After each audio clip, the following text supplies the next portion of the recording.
Charlotte Buchanan. Charlotte is from Homer, Alaska, graduating with a degree in business administration. During Charlotte's years on campus, she served as a member of the residence life staff. She participated in mentoring and counseling students. And just as an aside, I met Charlotte last week.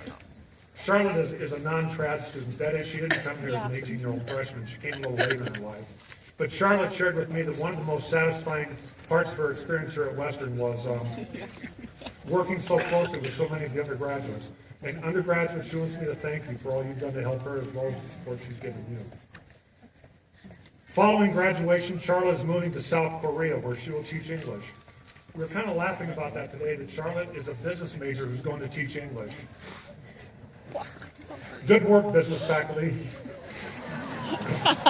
Ladies and gentlemen, please welcome to the podium student speaker Charlotte Buchanan. Woo!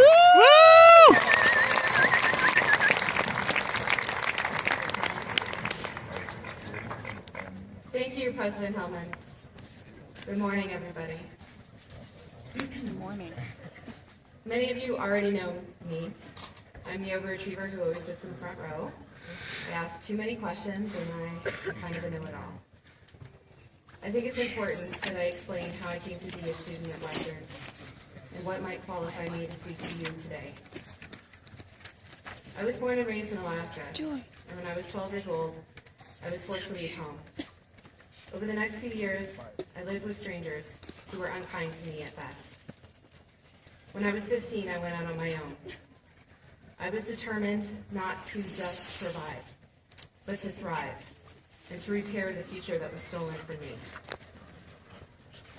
Over the next 15 years, I worked. I seized every opportunity I could, and by the time I was 30, I had carved out a successful career for myself. But for all my achievements, I had failed at gaining my greatest dream.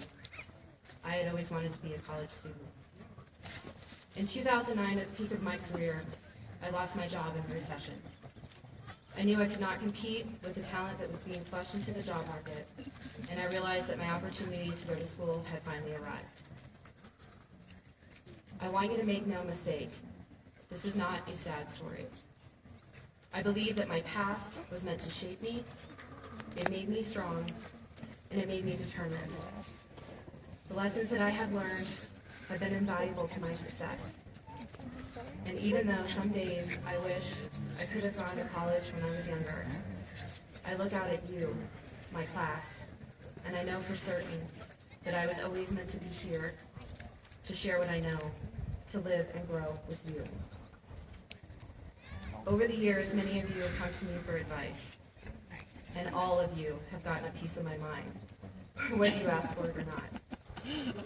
So naturally, I do not want to waste an opportunity to impart some final morsels of wisdom before you dive into this next phase of your life. I could tell you all that I know to survive the business world and how to make piles of money, but none of that is worth anything. I know because I did it, and it didn't make me happy. Instead, I will tell you some simple truths that I have learned along the way. The first, there is no perfect alignment of sequential events that could guarantee that you'll get it right. Happiness has no formula, and happiness is the only thing in life worth pursuing.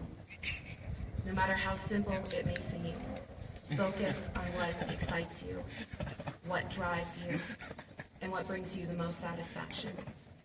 This is the only way to find your calling. We all have one, and it's your obligation to discover it and bring it to the world. Up until now, you've been a reflection of what your parents and your professors want you to be. In this next chapter, you will encounter the opinions of colleagues and society. It can be overwhelming, and you may forget the things that you thought you knew in the struggle to satisfy the people in your life.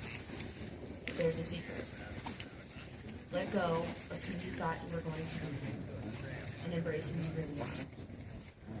If something does not bring you joy, it's not worth your energy. The only regrets I have in life are when I loved someone who did not earn it, or I worked my tail off for someone who did not appreciate it. If the people in your life always treat you badly, it's because you allow them to. Insist on sincere relationships. you have the right to expect more from those around you. If what you're doing is not working, it's because you're headed in the wrong direction. Life is a flow, and if you swim against the current, you will drown. All that you know to be true is already written on your heart.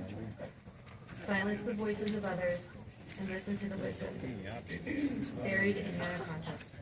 This is the truthful voice. It is the one that will not lead you astray. And ultimately, it is the only one that matters. Always say what you really think. The people around you deserve the benefit of the truth. It can be difficult, but the universe rewards bravery. You wouldn't know until it me today, but I was terrified of you people when I first got here.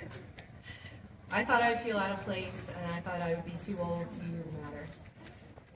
But you've embraced me, and you've let me mentor you, you've let me mother you, and you've let me make fun of your haircuts. And I'm serious about that. You cannot go out with those haircuts. But yours is a generation that stands on the shoulders of the ones before it. And you've accepted each other's orientations, ethnicities, and you have done away with gender roles. You are environmentally conscious and globally aware. You have championed the individual and expressed yourselves in ways never seen before. It has been my honor to study with you and to laugh and grow with you. And maybe you taught me a thing or two also. This next phase of your life will be exhilarating and confusing. And if later you ever find yourself wondering who you really are, know this. Your parents were wrong. Your professors, they were wrong. Society is wrong. But you're right. You knew who you were all along. Congratulations on achieving this milestone in your life, and thank you for letting me speak on your behalf.